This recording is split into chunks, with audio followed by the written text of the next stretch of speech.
हमें सॉइल के electrical conductivity को मेजर करना है तो उसके लिए सबसे पहले जो प्रोसीजर में हम देखेंगे, सबसे पहले हमें डिजिटल वेइंग बैलेंस लेना है। उसमें हमें 20 ग्राम का सॉइल सैंपल लेना है। उसको जब हम 20 ग्राम का सॉइल सैंपल लेंगे जो हमने फील्ड से लाया है, उसको हम बीकर में डालेंगे, 100 ml के बीकर में। उसमें हम 40 ml वाटर डालेंगे। 40 ml वाटर इसलिए डालेंगे क्योंकि हमें जो रेशो रखना है वो 1:2 का रखना है। मान लीजिए अगर मैंने 50 ग्राम सॉइल का सैंपल डाला तो मैं 100 ml वाटर डालूंगा, लेकिन हमने यहाँ क्या किया है, 20 ग्राम सॉइल सैंपल लिया है तो मैं 40 ml का वाटर डालूंगा और फिर इसको मैं ग्लास रॉड से मिक्स करूँगा। उसके बाद उस सस्पेंशन को मैं स्टैंड रखूँगा 30 मिनट के लिए, जब तक लिक्विड मेरे पास क्लियर लिक्विड ऑब्टेन ना हो जाए। उसके आधे घंटे के बाद मैं उसका टेम्परेचर मेजर करूँगा थर्मोमीटर के साथ। उस सॉइल वाटर सस्पेंशन का टेम्परेचर मेजर करूँगा। आगे पता चलेगा हमें क्यों हम इसका टेम्परेचर मेजर करते हैं। तो इलेक्ट्रिकल कंडक्टिविटी मीटर को यूज़ करने से पहले उसको हमने कैलिब्रेशन करना है 0.01 KCl सोल्यूशन के साथ। अगर नंबर में दिया हुआ, अगर किसी सेल कांस्टेंट में दिया हो तो उसको इक्वल हमने 1 के लाना है डिजिटल स्क्रीन के ऊपर। और इलेक्ट्रिकल कंडक्टिविटी मीटर के केस में हमारे पास इलेक्ट्रोड नहीं होता है बल्कि एक सेल होता है।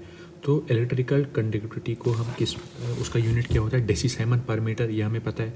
और 0.250 की रीडिंग आई थी हमारे पास जब हमने इलेक्ट्रिकल कंडक्टिविटी निकाली थी अपने लैब में। तो इसमें देखिए जब इसका फार्मूला क्या है, इलेक्ट्रिकल कंडक्टिविटी मीटर की रीडिंग को हम सेल कांस्टेंट के साथ मल्टीप्लाई करते हैं और टेम्परेचर फैक्टर के साथ भी मल्टीप्लाई करते हैं, तभी हम उसका टेम्परेचर जो है वो निकालते थे। अब इलेक्ट्रिकल कंडक्टिविटी हम क्यों मेजर करते हैं, क्योंकि इससे हमें इलेक्ट्रिकल कंडक्टिविटी इंडिकेट क्या करती है, सेलिनिटी। अगर इलेक्ट्रिकल कंडक्टिविटी ज़्यादा है इसका मतलब हमारे पास जो सॉइल है वो ज़्यादा सेलाइन है। अगर जो इलेक्ट्रिकल कंडक्टिविटी इंक्रीज़ होती जाती है, सेलिनिटी उस सॉइल की इंक्रीज़ होती जाती है। और इसका यूनिट हमें पता है डेसीसाइमन पर मीटर है।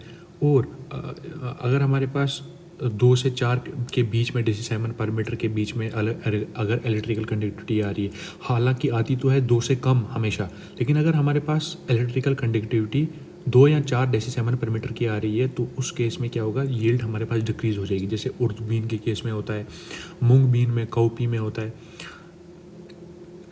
लेकिन जो जैसे बार्ले है, कॉटन है, शुगर बीट है, इनको हम हायर pH रेंजेस में ग्रो कर सकते हैं। ठीक है, तो इसके लिए हमें रिक्वायरमेंट क्या क्या चाहिए होता है, beaker, glass rod, conductivity metre, और हमने प्रोसीजर देख लिया। Thank you.